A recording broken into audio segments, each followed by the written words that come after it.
إن في خلق السماوات والأرض واختلاف الليل والنهار والفلك التي تجري في البحر بما ينفع الناس وما أنزل الله من السماء من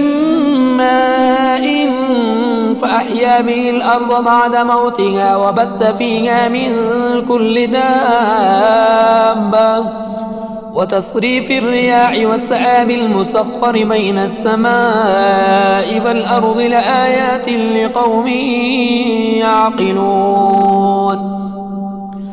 ومن الناس من يتخذ من دون الله أندادا يحبونهم كحب الله والذين آمنوا أشد حبا لله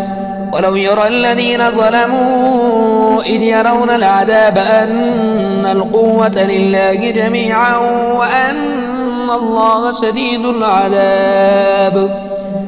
إذ تبرأ الذين اتبعوا من الذين اتبعوا ورأوا العذاب وتقطعت بهم الأسباب وقال الذين اتبعوا لو أن لنا كرة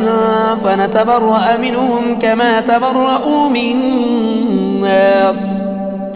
كذلك يريهم الله أعمالهم حسرات عليهم وما هم بخارجين من النار.